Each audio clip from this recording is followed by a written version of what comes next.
اچھا، تو آج ہم بات کر رہے ہیں کہ کس طرح ہماری دنیا کی جو طبعی ساخت ہے یعنی جغرافیہ، وہ عالمی سیاست پر، تاریخ پر اور یہاں تک کہ قوموں کے مستقبل پر بھی گہرے طریقوں سے اثر انداز ہوتی ہے۔ اکثر ہم ان چیزوں کو نظر انداز کر دیتے ہیں۔ جی بالکل۔ ہمارے پاس جو مواد ہے آج، وہ اسی خیال کو مختلف خطوں کی مثالوں سے واضح کرتا ہے۔ تو آج کی اس گفتگو کا مقصد یہی ہے کہ ان ذرائع سے کچھ اہم مثالیں نکالیں، کچھ گہری باتیں سمجھیں کہ یہ جغرافیہ کیسے رکاوٹیں ڈالتا ہے، کیسے اثر انداز ہوتا ہے۔ اور یہ جو قیدی والا تصور ہے نا کہ قومیں جغرافیہ کی قیدی ہوتی ہیں، یہ بڑا دلچسپ نکتہ ہے۔ جی، اسی سے شروع کرتے ہیں۔ دیکھیں، آج کے دور میں جو اتنا پیچیدہ ہے، جغرافیہ کے زاویے سے جیو پالیٹکس کو سمجھنا پہلے سے کہیں زیادہ ضروری ہو گیا ہے۔ ہاں، یہ بات تو ہے۔ اکثر ہوتا یہ ہے کہ ہم زمینی حقائق کو، یعنی پہاڑ، دریا، موسم، ان سب کو نظریات یا معیشت کے مقابلے میں کم اہمیت دیتے ہیں۔ صحیح۔ ٹم مارشل، جن کے کام پر ہم آج بات کر رہے ہیں، وہ یہی کرتے ہیں۔ وہ نقشوں کا استعمال کرتے ہیں، زمینی خود و خال کا، یہ دکھانے کے لیے کہ یہ طبعی چیزیں کیسے رہنماؤں کے فیصلوں پر اثر ڈالتی ہیں، کیسے عالمی واقعات کا رخ موڑ دیتی ہیں۔ تو یہ صرف کیا ہوا یہ نہیں بتاتا، بلکہ کیوں ہوا، اس کی گہرائی میں جاتا ہے۔ بالکل، یہ طریقہ ہمیں واقعات کے پیچھے چھپی وجوہات سمجھنے میں مدد دیتا ہے۔ یہ بہت اہم نکتہ ہے۔ تو بنیادی خیال یہی ہوا کہ زمین ہمیں بناتی ہے، ہماری جنگیں، ہماری سیاست، سماجی ترقی، سب کچھ۔ جی، ہمیں کبھی کبھی لگتا ہے کہ ٹیکنالوجی نے شاید جغرافیہ پر قابو پا لیا ہے، ہوائی جہاز ہیں، انٹرنیٹ ہے۔ ہاں، یہ ایک عام خیال ہے۔ لیکن کیا واقعی ایسا ہے؟ دریا تو وہیں ہیں، پہاڑ بھی وہیں کھڑے ہیں، صحرا، سمندر، موسم، یہ بنیادی رکاوٹیں تو آج بھی موجود ہیں نا؟ یقیناً موجود ہیں۔ مارشل یہی کہتے ہیں کہ جغرافیہ وہ بنیاد ہے جسے اکثر نظر انداز کر دیا جاتا ہے، لیکن یہ سب سے اہم ہے۔ اس کی کوئی مثال؟ جیسے چین اور بھارت کی سرحد، دنیا کا سب سے اونچا پہاڑی سلسلہ ہمالیہ ان کے درمیان ہے۔ ٹھیک۔ یہی وجہ ہے کہ یہ دو اتنی بڑی ایٹمی طاقتیں ہیں، لیکن ان کے درمیان کبھی کوئی بڑی مکمل جنگ نہیں ہوئی۔ ہاں، 1962 میں ایک سرحدی جھڑپ ہوئی تھی، لیکن وہ محدود تھی۔ تو یہ پہاڑ ایک بہت بڑی دیوار کی طرح کام کرتے ہیں۔ بالکل، ایک قدرتی رکاوٹ۔ اور دیکھیں، جیو پالیٹکس صرف پہاڑوں اور دریاؤں کا مطالعہ نہیں ہے۔ اچھا، اس میں اور کیا شامل ہے؟ اس میں آب و ہوا شامل ہے۔ آبادی کہاں رہتی ہے، کہاں نہیں رہتی، قدرتی وسائل کہاں ہیں، کہاں نہیں، یہاں تک کہ ثقافتی خطے بھی، یہ سب جغرافی کا حصہ ہے۔ تو یہ ایک وسیع تصویر ہے۔ جی ہاں، اور یہ زاویہ نظر اہم اس لیے ہے کیونکہ یہ ہمیں روزمرہ کی جو خبریں آتی ہیں نا، ان کی سطح سے اوپر اٹھا کر گہری بنیادی قوتوں کو سمجھنے میں مدد دیتا ہے۔ اور مارشل کا اپنا تجربہ بھی تو ہے اس میں، وہ جنگی نامہ نگار رہے ہیں۔ بالکل، بلکان میں، افغانستان، شام، ان علاقوں میں انہوں نے براہ راست کام کیا ہے، تو ان کی باتوں میں وزن ہے۔ وہ ایک واقعہ سناتے ہیں۔ کون سا؟ 2001 میں افغانستان کا، کہ کیسے ایک شدید ریت کا طوفان آیا اور امریکی افواج کی جو جدید ترین ٹیکنالوجی تھی، ہیلی کاپٹر، سینسرز، سب بے بس ہو گئے، اندھے ہو گئے تھے وہ طوفان میں۔ اچھا۔ تو یہ ایک یاد دہانی ہے کہ فطرت اور جغرافیہ آج بھی کتنے طاقتور ہیں، ٹیکنالوجی سب کچھ نہیں۔ صحیح کہا۔ اچھا، تو آئیے کچھ خاص مثالوں سے اس کو سمجھتے ہیں۔ روس سے شروع کرتے ہیں۔ ٹھیک ہے۔ روس رقبے کے لحاظ سے دنیا کا سب سے بڑا ملک، لیکن اس کا زیادہ تر حصہ رہنے کے قابل نہیں ہے یا بہت مشکل ہے۔ شمال میں آرکٹک کی برف، مشرق میں سائبیریا کے وسیع منجمد میدان۔ جی، زیادہ تر خالی پڑا ہے۔ تو روس کی اصل کمزوری کہاں ہے؟ مارشل کے مطابق یہ اس کی مغربی سرحد پر ہے، جسے شمالی یورپی میدان کہتے ہیں۔ ہاں، وہ وسیع میدانی علاقہ جو پولینڈ سے ماسکو تک پھیلا ہوا ہے۔ اور وہاں مسئلہ کیا ہے؟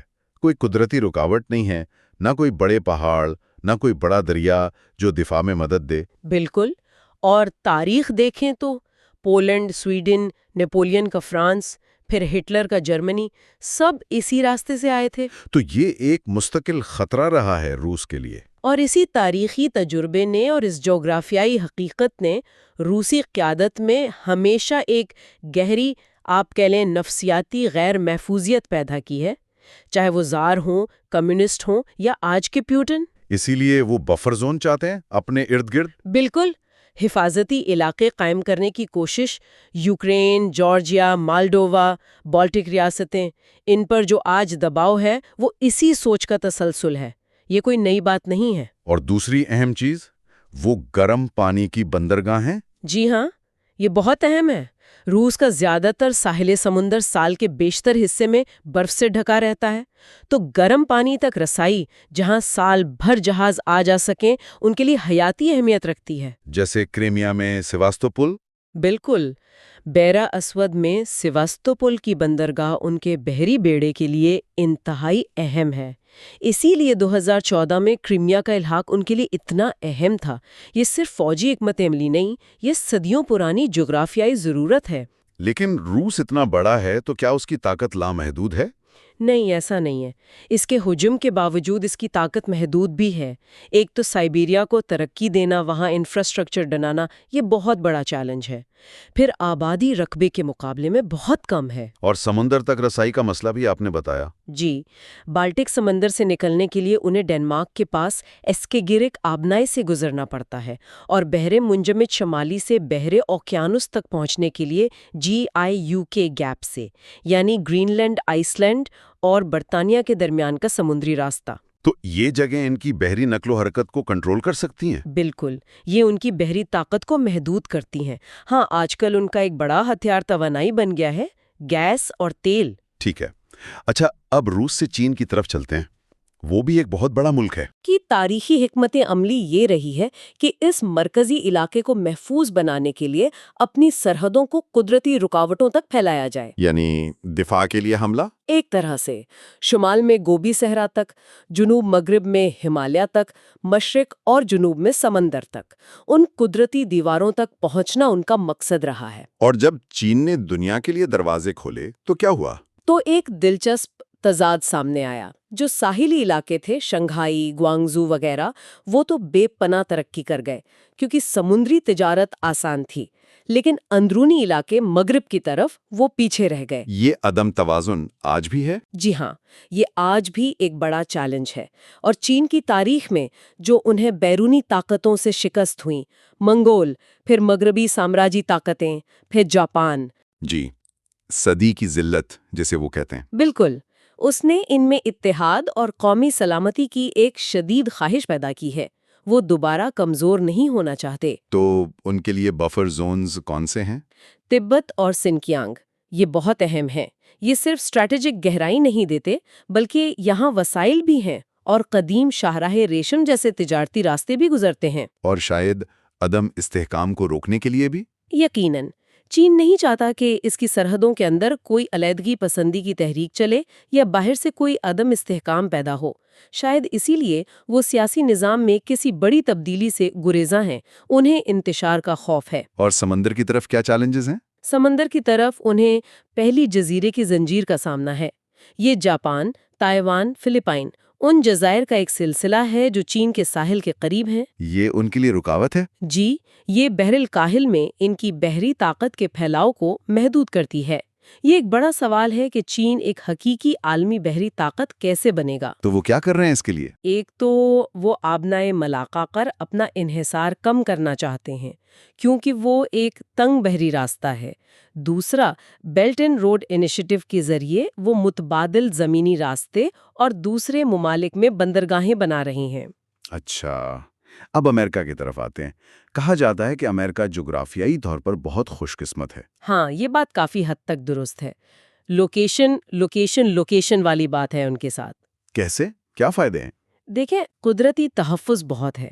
مشرق میں بحر اوقیانوس، مغرب میں بحر الکاہل، وسیع سمندر۔ ٹھیک ہے۔ شمال میں کینیڈا ہے، بڑا ملک ہے لیکن پرامن پڑوسی ہے، کوئی بڑا خطرہ نہیں۔ جنوبی مغرب میں صحرا ہے۔ تو سرحدیں محفوظ ہیں کافی حد تک۔ جی، اور اندرون ملک دیکھیں تو وسیع زرخیز زمین ہے اور دنیا کا سب سے بڑا اندرونی دریائی نظام، خاص طور پر دریائے مسیسپی۔ مسیسپی کا کیا فائدہ ہے؟ یہ تجارت کے لیے، زراعت کے لیے اور پورے ملک کو آپس میں جوڑنے کے لیے ایک لائف لائن کی طرح ہے۔ اس نے ملک کی ترقی میں بہت اہم کردار ادا کیا ہے۔ اور تاریخ میں جو انہوں نے زمینیں خریدیں یا حاصل کیں، لوئیزیانا پرچیز وغیرہ؟ ہاں، وہ بہت کلیدی تھیں۔ 1803 کی لوئیزیانا پرچیز نے ملک کا رقبہ تقریباً دگنا کر دیا اور انہیں مسیسپی دریا کا مکمل کنٹرول مل گیا۔ اور بحر الکاہل تک رسائی؟ وہ 1819 کی ٹرانس کانٹیننٹل ٹریٹی سے ملی، جس میں اسپین سے فلوریڈا بھی ملا اور مغرب کی طرف راستہ کھل گیا۔ اس نے امریکہ کو ایک براعظمی طاقت بنا دیا۔ اس کا موازنہ اگر میکسیکو سے کریں تو فرق واضح ہو جاتا ہے۔ میکسیکو کا جغرافیہ بہت مشکل ہے، پہاڑی علاقہ ہے، خشک ہے، دریا جہاز رانی کے قابل نہیں ہے، تو ترقی کرنا زیادہ مشکل رہا ہے۔ تو اسی جغرافیائی برتری نے امریکہ کو سپر پاور بننے میں مدد دی؟ بالکل، 2 سمندروں تک رسائی نے اسے ایک منفرد پوزیشن دی۔ پھر 1823 کا منرو نظریہ آیا۔ اس کا کیا مقصد تھا؟ بنیادی طور پر مغربی نصف کوریا میں یورپی طاقتوں کی مزید مداخلت کو روکنا۔ یہ امریکہ کے بڑھتے ہوئے اعتماد کی علامت تھی، اور انہوں نے بحری راستوں کی حفاظت پر توجہ دی، جیسے کیوبا پر کنٹرول حاصل کرنا۔ اور دوسری جنگ عظیم کے بعد؟ دوسری جنگ عظیم کے بعد جب برطانیہ کمزور ہوا تو امریکہ نے ایک طرح سے عالمی سمندری راستوں کی نگرانی کا کردار ورثے میں پا لیا۔ اور دنیا بھر میں فوجی اڈے قائم کیے؟ جی ہاں، ڈسٹرائرز فار بیسز ڈیل تھی برطانیہ کے ساتھ، پھر بحر الکاہل میں گوام، اوکیناوا جیسے اہم اڈے۔ اس عالمی نیٹ ورک نے ان کے غلبے کو قائم کیا۔ تو یہ جغرافیہ اور اسٹریٹجک فیصلوں کا ملاپ تھا۔ بالکل، اسی لیے دوسری جنگ عظیم کے بعد امریکہ کا دبدبہ قائم ہوا۔ یورپ تو جنگ سے تباہ ہو چکا تھا اور پھر تقسیم ہو گیا۔ روس ایک علاقائی طاقت تو بنا، لیکن عالمی سطح پر امریکہ کا مقابلہ نہیں کر سکا۔ چین ابھی ابھر رہا تھا۔ اور اب شیل گیس کی دریافت سے کیا فرق پڑا ہے؟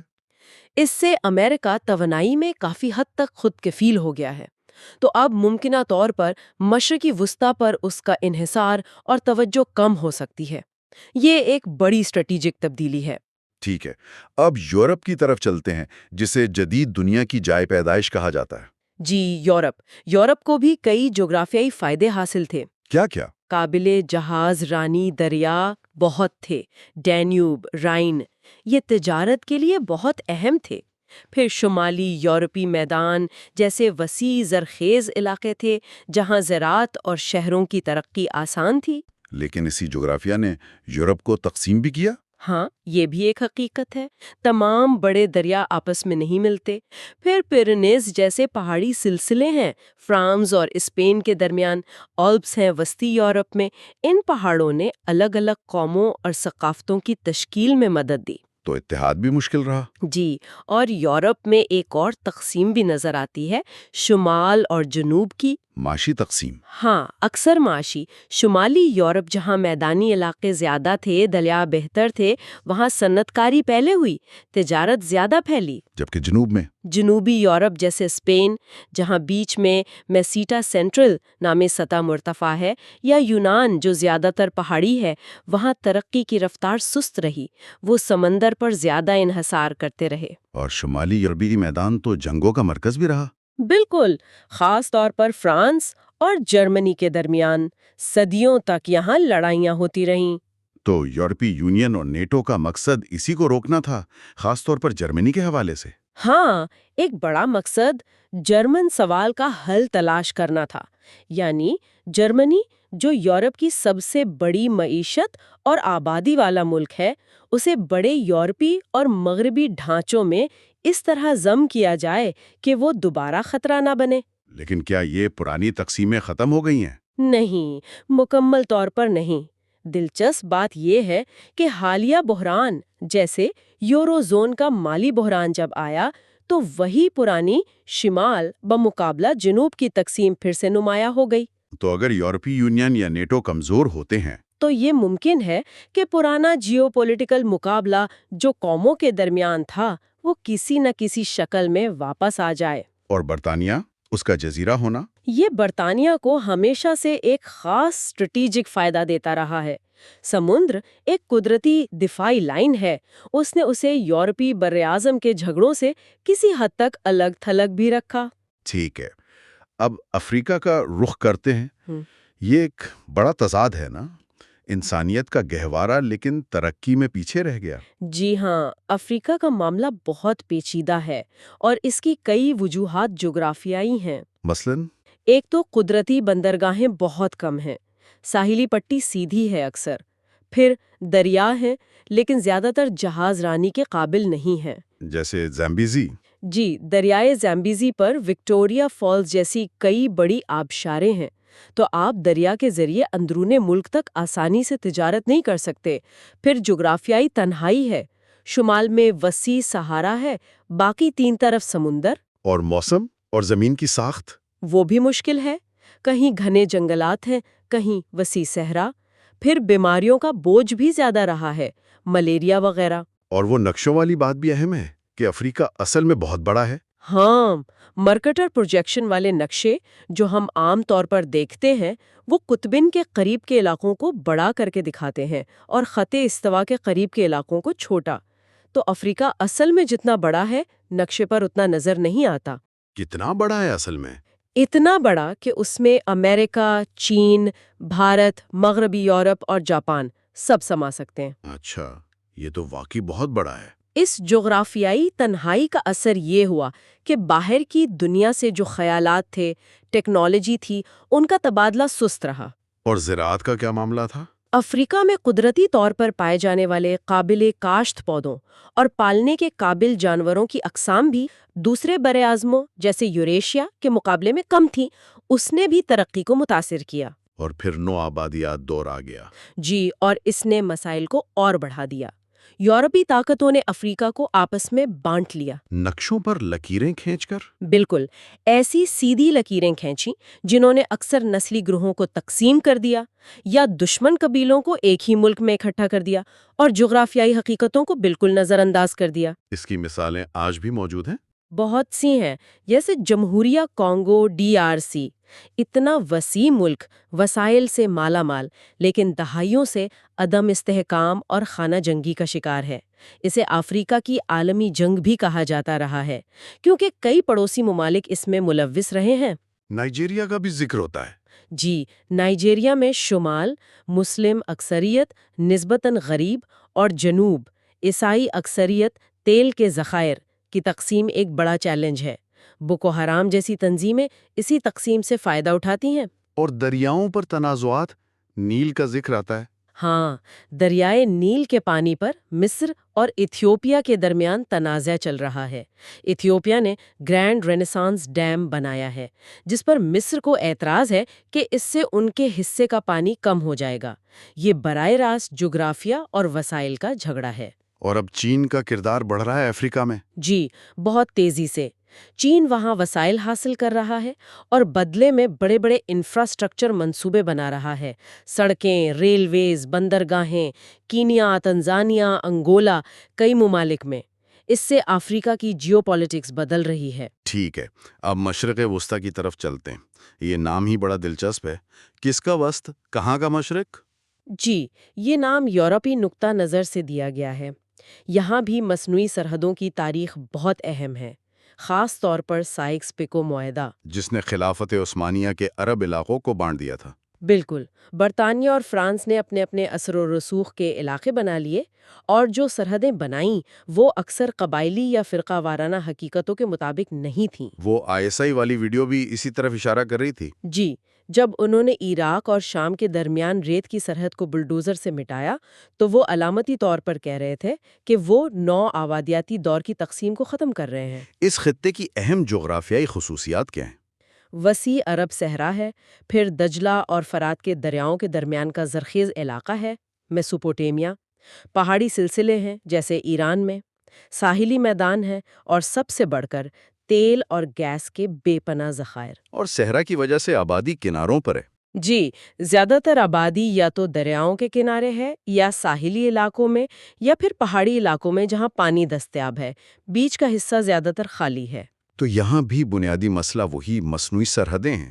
ہاں، قومی ریاستیں تو بنا دی گئیں لیکن ان کے اندر اکثر مختلف قبائلی، نسلی اور فرقہ وارانہ گروہ تھے جن کی وفاداریاں شاید ریاست سے زیادہ اپنے گروہ سے تھی. سنی شیعہ تقسیم بہت اہم ہے. اور کردوں کا مسئلہ؟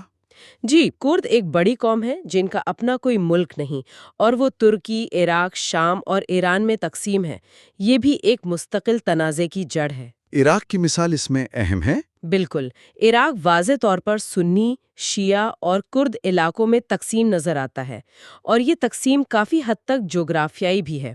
تیل کے زیادہ تر ذخائر جنوب کے شیعہ اکثریتی علاقوں اور شمال کے کرد علاقوں میں ہیں، مرکز کے سنی اکثریتی علاقوں میں وسائل کم ہیں۔ لبنان اور شام کا کیا معاملہ ہے؟ لبنان کا پورا نظام ہی فرقہ وارانہ توازن پر قائم ہے، جو بہت نازک ہے۔ شام میں علوی اقلیت کی حکمرانی رہی اور اب وہاں کی خانہ جنگی نے ملک کو عملی طور پر کئی حصوں میں تقسیم کر دیا ہے۔ تو جغرافیہ براہ راست تنازعات کو شکل دے رہا ہے۔ جی ہاں، اسرائیل فلسطین تنازع کو بھی جغرافیہ سے الگ نہیں کیا جا سکتا۔ مغربی کنارے کی اسٹریٹجک اونچائیاں، غزہ کی گنجان آبادی اور اس کی ناکہ بندی، یروشلم کی مرکزی حیثیت، یہ سب جغرافیائی عوامل ہیں۔ ایران کا جغرافیہ کیسا ہے؟ ایران کا جغرافیہ دفاع کے لیے بہت موزوں ہے۔ آرٹ گرد پہاڑی سلسلے ہیں، لیکن اندرونی طور پر وہاں بھی نسلی تقسیم موجود ہے، اور جوہری پروگرام کا مسئلہ تو ہے ہی۔ ترکی کی پوزیشن بھی منفرد ہے۔ جی، یورپ اور ایشیا کے درمیان پل ہے، لیکن وہ اپنی شناخت اور سمت کے بارے میں ہمیشہ ایک کشمکش میں رہا ہے۔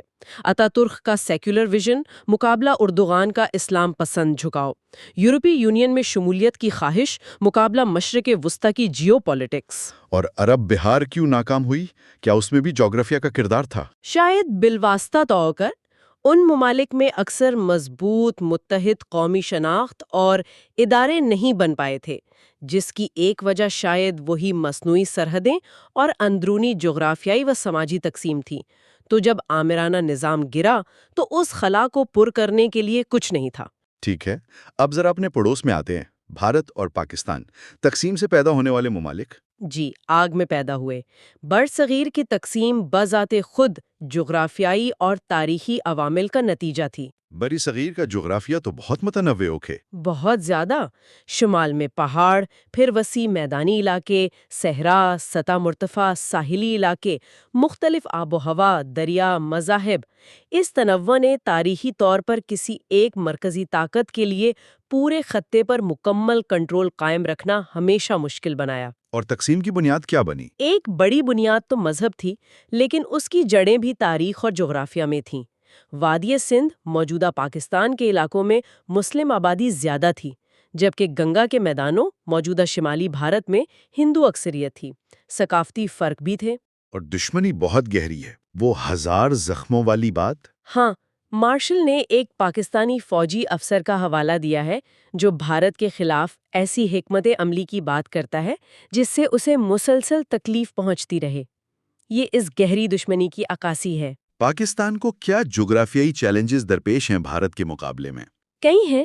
ایک تو آبادی کم ہے، معیشت کم متنوع ہے، اندرونی طور پر بھی شناختیں منقسم ہیں، پنجاب، سندھ، پختونخوا، بلوچستان۔ اور سب سے بڑا چیلنج بھارت کے مقابلے میں اسٹریٹجک گہرائی کی کمی ہے، خاص طور پر مشرقی سرحد پر۔ جی، پنجاب کا میدانی علاقہ دفاعی لحاظ سے کمزور سمجھا جاتا ہے۔ بھارت کی فوج اگر حملہ کرے تو اہم شہر زیادہ دور نہیں۔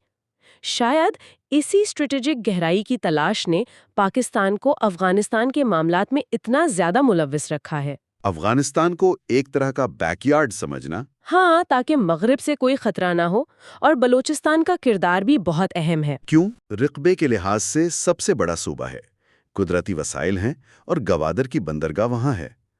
گوادر اب چین پاکستان اقتصادی راہداری یعنی سی پیک کا مرکز ہے، جو چین کے لیے بحیر عرب تک رسائی کا راستہ ہے۔ اور بھارت کے کیا چیلنجز ہیں؟ بھارت اپنی جسامت اور معیشت کے باوجود اپنے اندرونی تناؤ کو سنبھالنا ایک بڑا چیلنج ہے۔ پھر پڑوسیوں کے ساتھ تعلقات، خاص طور پر پاکستان اور چین کے ساتھ ہمیشہ کشیدہ رہے ہیں۔ بھارت کی لک ایسٹ پالیسی اور بحری عزائم۔ جی، یہ چین کے بڑھتے ہوئے اثر و رسوخ کا مقابلہ کرنے کی کوشش ہے۔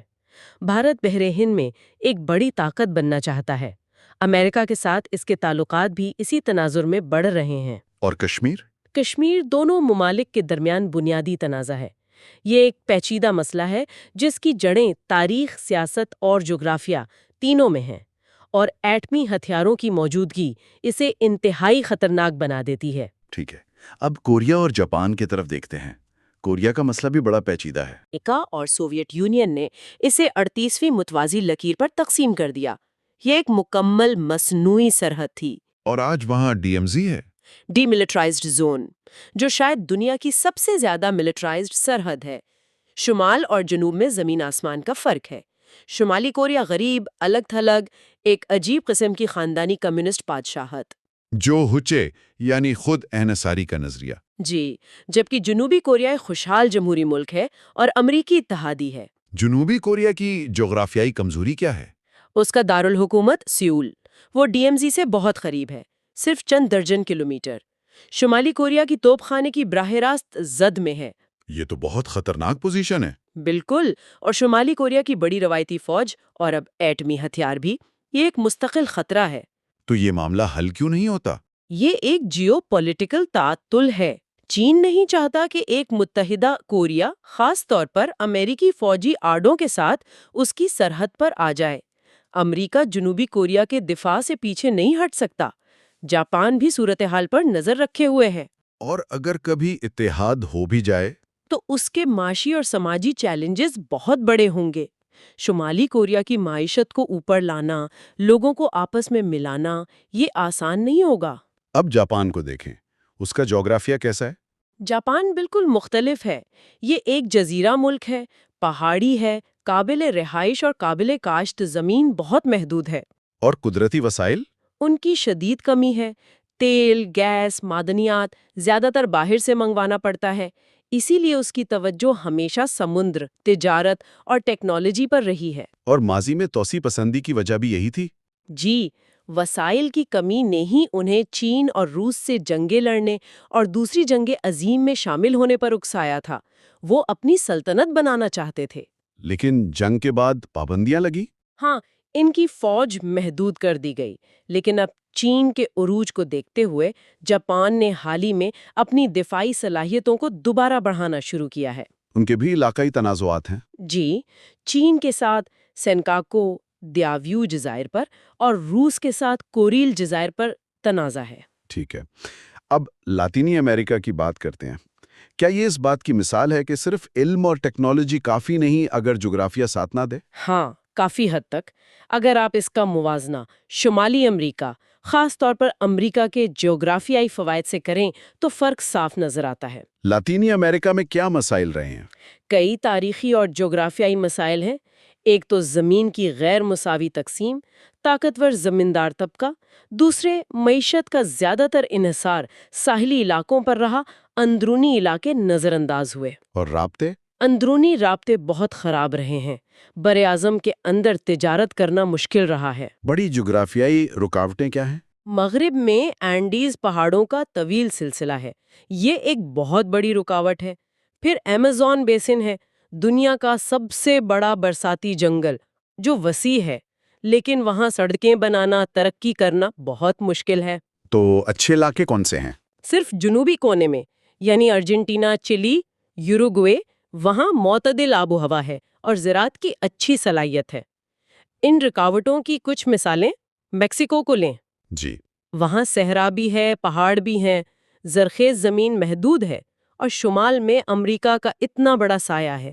یہاں تک کہ منشیات کے جو اسمگلنگ کے راستے ہیں وہ بھی جغرافیہ سے متاثر ہوتے ہیں، پہاڑی اور دور دراز علاقوں سے گزرتے ہیں. وسطی امریکہ؟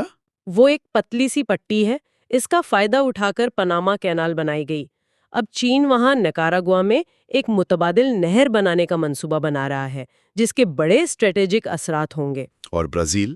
وہ تو بہت بڑا ملک ہے. بہت بڑا ہے، لیکن اس کا بڑا حصہ ایمیزون جنگل ہے. اندرون نقل و حمل کا نظام اب بھی کمزور ہے. ساحل کے قریب گرینڈ اسکارپمنٹ نامی ایک بلند پہاڑی دیوار سی ہے جو بندرگاہوں سے اندرونی علاقوں تک رسائی مشکل بناتی ہے. دریا ہیں لیکن وہ سب سے اہم تجارتی علاقوں کو نہیں ملاتے. ارجنٹائن کے پاس تو اچھے میدان ہیں، پمپاس. جی، پمپاس بہت زرخیز ہیں، زراعت کی بڑی صلاحیت ہے، لیکن تاریخی طور پر سیاسی اور معاشی بد انتظامی نے انہیں اپنی پوری صلاحیت استعمال نہیں کرنے دی. اور یہاں بھی بیرونی اثر و رسوخ رہا ہے، منرو نظریہ. جی، تاریخی طور پر امریکہ کا اثر رہا ہے منرو نظریے کے تحت، لیکن اب یہاں بھی چین کا معاشی اور سیاسی اثر و رسوخ بہت تیزی سے بڑھ رہا ہے. ٹھیک ہے، اور آخر میں آرکٹک کا ذکر کرتے ہیں، زمین کی آخری سرحد۔ جی، آرکٹک، جو اب موسمیاتی تبدیلی کی وجہ سے پگھل رہا ہے اور اس لیے سیاسی طور پر بہت گرم ہو رہا ہے۔ برف پگھلنے سے کیا ہو رہا ہے؟ ایک تو وہاں تک رسائی آسان ہو رہی ہے، دوسرے نئے وسائل دریافت ہو رہے ہیں، تیل، گیس، معدنیات جو پہلے برف کے نیچے دبے تھے۔ اور نئے بحری راستے بھی کھل رہے ہیں۔ جی ہاں، کینیڈا کے شمال سے گزرنے والا شمال مغربی راستہ نارتھ ویسٹ پیسج اور روس کے شمال سے گزرنے والا شمالی سمندری راستہ ناردرن سی روٹ، یہ راستے ایشیا اور یورپ امریکہ کے درمیان سفر کو کافی مختصر کر سکتے ہیں۔ تو اس کے جیو پولیٹیکل اثرات کیا ہیں؟ بہت گہرے ہیں۔ جو ممالک آرکٹک کے گرد ہیں، روس، امریکہ، کینیڈا، ڈنمارک، گرین لینڈ کی وجہ سے ناروے، وہ اب سمندری حدود اور سمندری تہ میں موجود وسائل پر اپنے اپنے دعوے کر رہے ہیں۔ خاص طور پر لومونوسوف رج پر؟ جی، وہ ایک زیر آب پہاڑی سلسلہ ہے جس پر روس، کینیڈا اور ڈنمارک تینوں دعویٰ کرتے ہیں۔ بنیادی سوال یہ ہے کہ کس ملک کا براعظمی شیلف کہاں تک جاتا ہے؟ روس اس میں بہت فعال نظر آتا ہے۔ بہت زیادہ۔ روس یہاں بھاری سرمایہ کاری کر رہا ہے، نئے آئس بریکر بنا رہا ہے جو دنیا میں سب سے زیادہ ہیں، فوجی اڈے بنا رہا ہے۔ اس کی پوری ایک آرکٹک فوجی حکمت عملی ہے۔ اس کی اسٹریٹجک اہمیت کیا ہے روس کے لیے؟ ایک تو وسائل ہیں، دوسرا اس کے شمالی بحری بیڑے کی بحر اوقیانوس تک آزادانہ رسائی، GIU کے گیپ پر مغربی کنٹرول کو بائی پاس کرنے کا ممکنہ راستہ۔ کیا اس پر کوئی بین الاقوامی تعاون بھی ہے؟ Arctic Council? جی، آرکٹک کونسل ہے جو تعاون کی کوشش کرتی ہے، لیکن اب غیر آرکٹک ممالک، خاص طور پر چین، بھی یہاں اپنے مفادات جتلا رہے ہیں۔ وہ اسے انسانیت کا مشترکہ ورثہ قرار دیتے ہیں۔ تو کیا یہاں تنازع ہو سکتا ہے؟ بالکل ہو سکتا ہے، ماہی گیری کے حقوق پر، وسائل پر، بحری راستوں پر۔ لیکن دوسری طرف یہاں کا ماحول اتنا سخت ہے کہ تلاش و بچاؤ اور ماحولیاتی تحفظ جیسے معاملات میں تعاون بھی ضروری ہے۔ امریکہ کی کیا پوزیشن ہے؟ امریکہ کی آرکٹک حکمت عملی نسبتاً سست روی کا شکار رہی ہے، حالانکہ اب وہ بھی زیادہ توجہ دے رہا ہے۔ تو دیکھیں، خلاصہ یہی ہے کہ جغرافیہ، یعنی جو زمین کی ساخت ہے، یہ ایک ایسی طاقتور بنیادی قوت ہے جسے اکثر ہم پوری طرح سمجھتے نہیں ہیں، لیکن یہ قوموں کی تاریخ کو، ان کے حال کو اور ان کے مستقبل کو مسلسل شکل دے رہی ہے۔ اور ٹیکنالوجی اس کو بدل تو سکتی ہے، ختم نہیں کر سکتی۔ بالکل، ٹیکنالوجی اثرات کو تبدیل کرتی ہے، لیکن بنیادی رکاوٹیں، بنیادی حقائق وہیں رہتے ہیں۔ پہاڑ اب بھی راستے میں ہیں، سمندر اب بھی فاصلے بناتے ہیں، موسم اب بھی اثر انداز ہوتا ہے۔ تو مارشل کا وہ کہنا کہ جغرافیہ ایک قید ہے جس سے رہنما نکلنے کی کوشش کرتے ہیں، ہاں، یہ استعارہ کافی حد تک درست معلوم ہوتا ہے۔ وہ اس قید سے نکلنے کی، اس پر قابو پانے کی یا اسے اپنے فائدے کے لیے استعمال کرنے کی مسلسل جد و جہد میں رہتے ہیں۔ تو اس ساری گفتگو کا نچوڑ کیا ہے؟ کیا سمجھیں ہم اس سے؟ ایک سوال ذہن میں آتا ہے جی، کہ کیا مستقبل میں ٹیکنالوجی کوئی ایسی بڑی چھلانگ لگا سکتی ہے، شاید خلائی تحقیق، جیسا کہ کچھ ذرائع میں اشارہ ملتا ہے، جو جغرافیہ کے ساتھ ہمارے اس تعلق کو واقعی بدل دے؟ یہ ایک بڑا سوال ہے۔ یا پھر کیا یہ ہوگا کہ وسائل اور اسٹریٹجک مقامات کے لیے جو انسانی مقابلہ ہے وہ بس نئی سرحدوں تک پھیل جائے گا، زمین سے خلا تک؟ یہ بھی ممکن ہے۔ تاریخ تو یہی بتاتی ہے کہ مقابلہ ختم نہیں ہوتا، صرف میدان بدل جاتا ہے۔ یا پھر اسی قیدیوں والے خیال پر واپس آئیں تو ہم اصل میں کس حد تک اس جغرافیائی حقیقت کے قیدی ہیں جو ہمیں وراثت میں ملی ہیں؟ اور کیا ہمارے پاس اس پر قابو پانے کی، اس سے آزاد ہونے کی کوئی حقیقی صلاحیت موجود بھی ہے یا نہیں؟